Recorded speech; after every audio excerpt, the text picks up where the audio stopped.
So magandang araw sa inyo lahat at welcome back po sa ating YouTube channel. So bali today gagawin po natin ngayon isang mag-install na po tayo ng mga pin lights para dito sa power room natin. And guys, papakita ko sa inyo yung mga unit na gamitin natin para sa ating happy lights sa power room natin. Okay, so samahan niyo ako. Alright mga master, so bali ito yung ating room. So magkakabit tayo ng apat na ilaw kanto-kanto. So yung ilaw na lang natin mga master, so dito ko na siya ilalagay. Isa dyan, isa sa dulo, isa rito, tsaka isa doon. So yung gagawin natin ilaw, aray. So ito 3.5 watts lang, so mababa lang. Pero mga ano to, mga LED downlight tayo. Ayan. So ganito lang siya kaliit.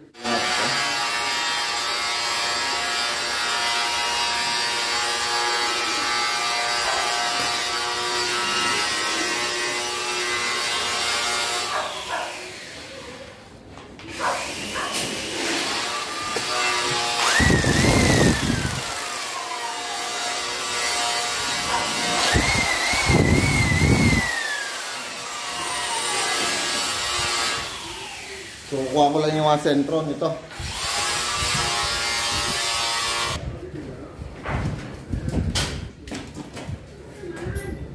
30. So, kuha tayo ng 15. So, sentro lang natin.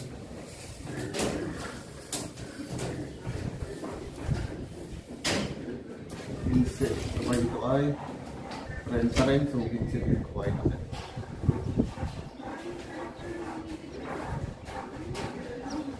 Okay, so 15-15 lang tayo. 15-15 kasi 30 yung ating ano dito.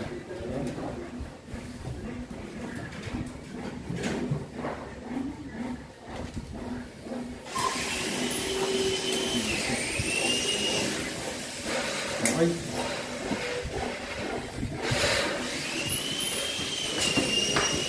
So isa-setting ko lang yung ating pambutas dito ng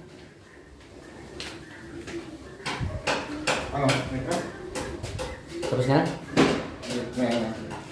So isi-setting ko lang siya ng mga So ito yung ating ilaw. Bali ito yung kasukat niya.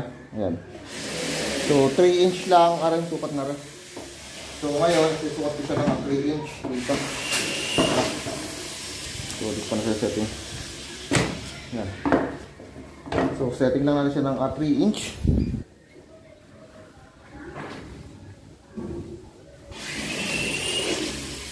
3 inch lang yung sukat ng ating ano dito. Ilaw.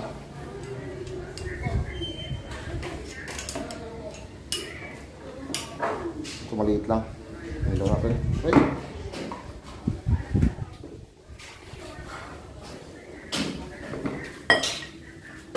So 3 inch.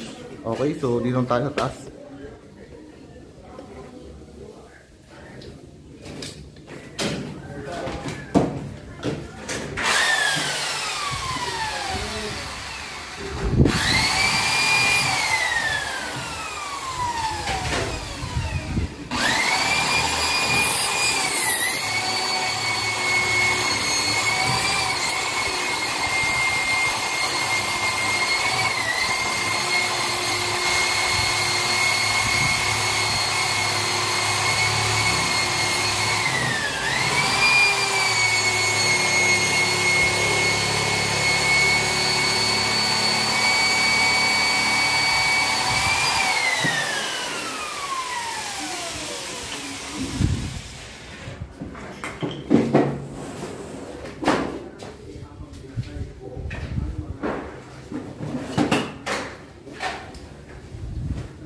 So, bali guys, diretso tapping na yung ating ilaw. So, bababa ko na yung ating circuit breaker dito. Ayan, so, yung circuit breaker natin. So, baba ko muna para safety first. Ayan, so, lighting outlet, bedroom 2 and 3. So, ito yun. Okay. So, baba natin. Then, kapit ko na rito. Ayan.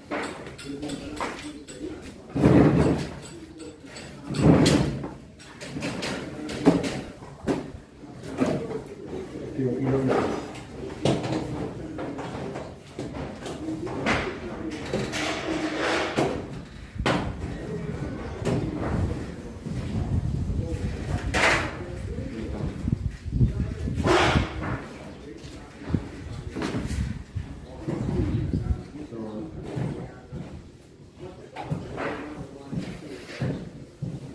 Laki-laki lang natin kasi lang.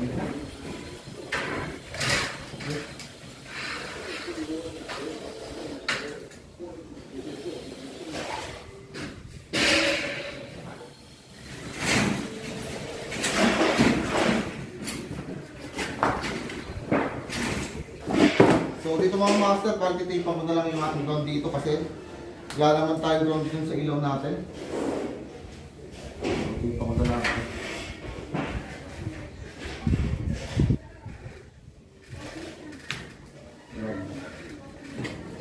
Pwede sa ilaw natin.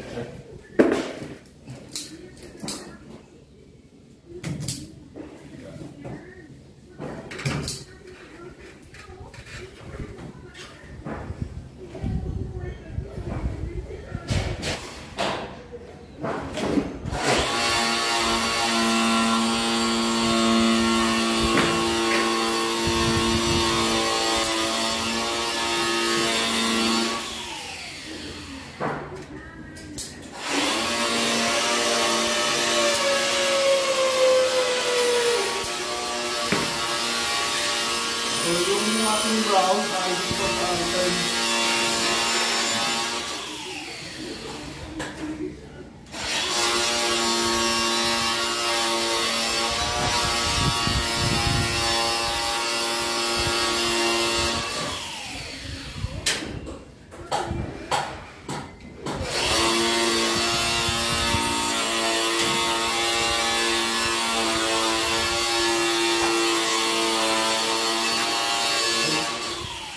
So yung line ko natin, itong blue.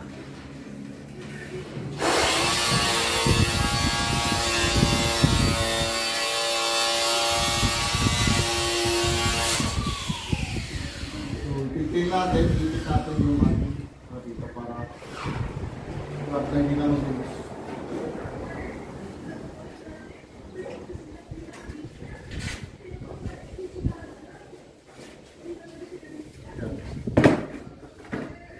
Titin lang natin ito.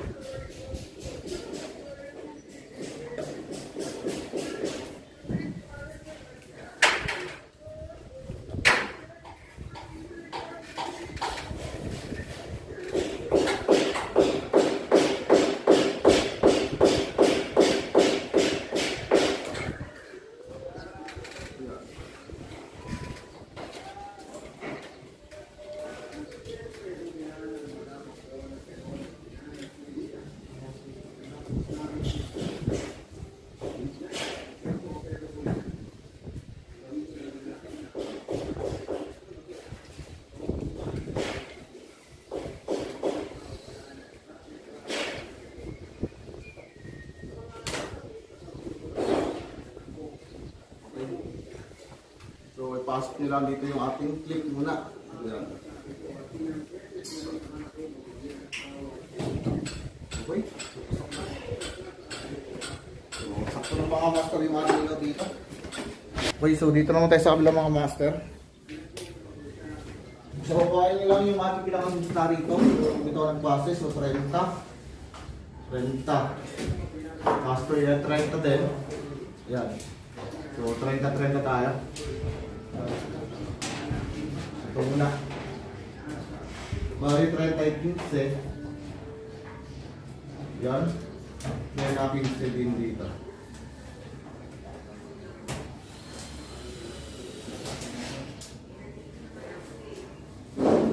Okay. 15. Malayo pala. Dapat. Yan. So, ito. 15.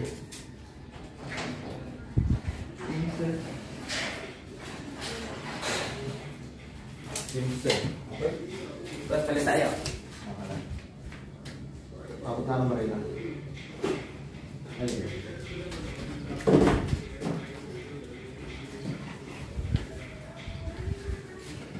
So, butasin niyo muna ng guys.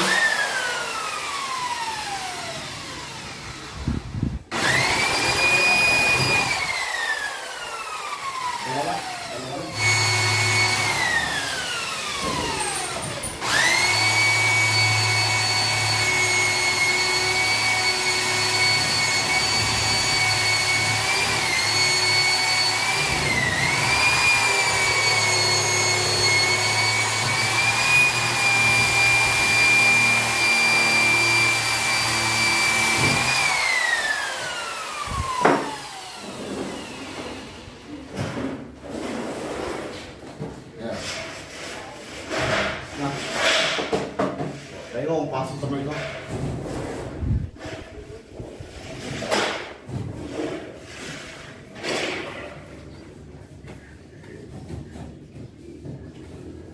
Naku, di abot.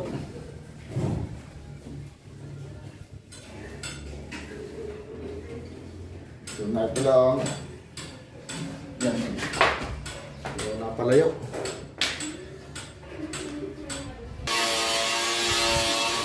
Ayan, so dito ako siya. Mahal, sukutin ko ng kabad.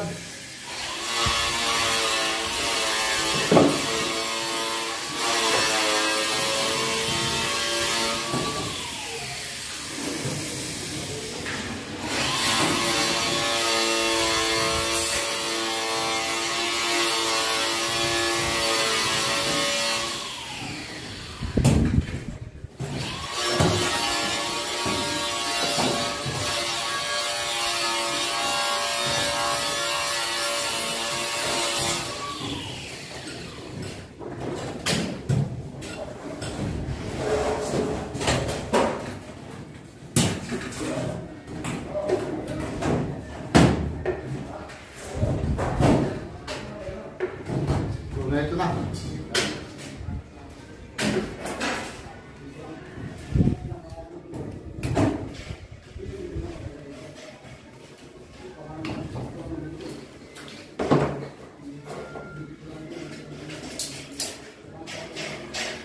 Okay.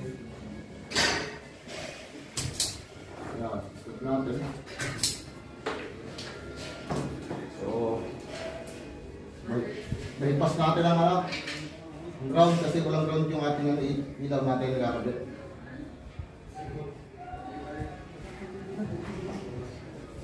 Ayan.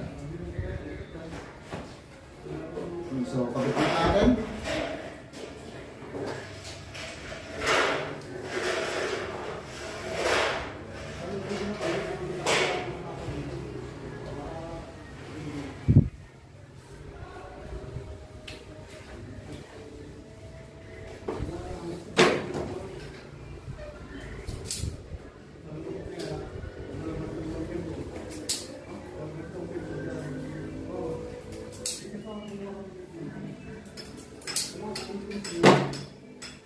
Okay, so return natin brown.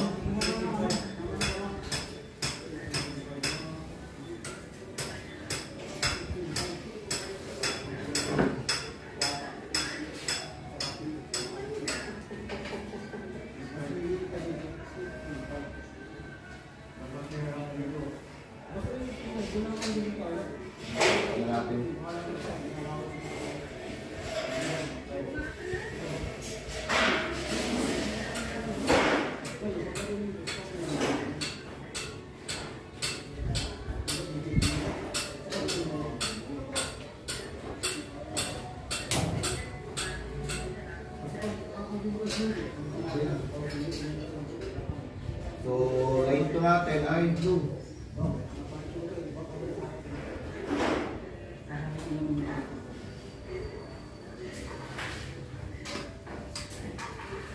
Yeah.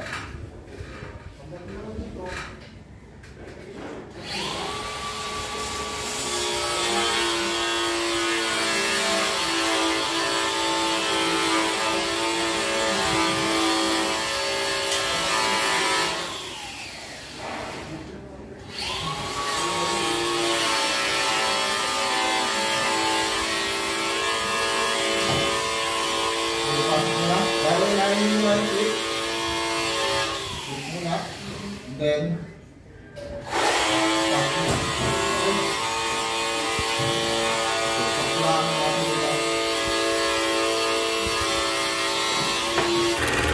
alright mga master, so bale dito tayo ngayon sa terrace. Ayan, so ito yung aking mikisamihan nila. Bale yung ilaw po na ikakapit natin dito, isa ganitong type ng ilaw natin. So ito yung mga traditional na pin light po natin. So yung connection natin dito mga master, bale meron tayo ritong ground. Ayan, so meron tayong mga grounded conductors which is na nakatap dito sa body ng ating housing ng ating ilaw. Okay, so yung line 1 natin, yung line 2 natin are, and then yung ating return, so dito nakatap. Okay, so meron tayong grounded conductors. So iipit ko na lang siya din eh. Tingnan muna guys yung outlet natin dito.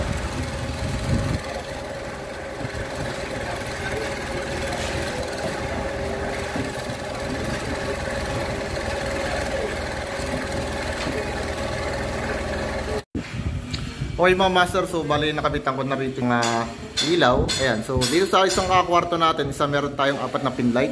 1, 2, 3, 4 at saka isang center light natin. Ayan, so tapos na rito. Sa bedroom 2, sa bedroom 3 tayo. So ganoon din, 4 na ilaw dito. 1, 2, 3, 4 at saka isang center light. Okay, so nakabitan na natin. Then dito naman sa ating terrace, ayan, so nakabitan ko na siya ng 4 na pin light din. 1, 2, 3, 4. So wala pa to guys bumbilya kasi traditional na housing to ng pin light natin. Kaya so lalagyan pa ng bumbilya. So naglagay muna ako ng temporary na isang ilaw dyan para mapailawan mamayang gabi. So okay na. Then natin sa kwarto mga master, so tapos na rin. Bale naglagay na rin tayo ng 4 na pin light. 1, 2, 3, 4. So yung center light natin, iba, bale ano yan, chandelier lalagay dyan. Then yung ating cove, so dito ko ilalagay, paikot. So saka na yung cove light natin kapag ito ay napinturahan na. So magdudumi kasi. Ayan. So balik ngayon guys, isa energize tayo. Ayan. So tingnan natin ang ilaw. Bale lighting outlet, bedroom 2 and 3 stair. So sama-sama itaas na natin. Okay. And then lighting outlet, master terrace hallway. So ito yung kakasama natin. Okay, so naitaas na natin. Bale ngayon isa trial tayo. Okay, so buhay ko yung ating center light. So ito yung switch na. Then ito yung ating sa pin light natin. So ito naman guys, isa spare to for the future. So may abang tayo dyan. Flexible hose na bubutasin na lang sakaling maglagay si boss. Okay, center light, okay, good. Pin light, 4, okay. Off natin pin light. And then yung ating center light, okay, so off na. Then pasok tayo sa bedroom 3. So tingnan natin, center light and then pin light. Okay, so good. Off, on, off. On.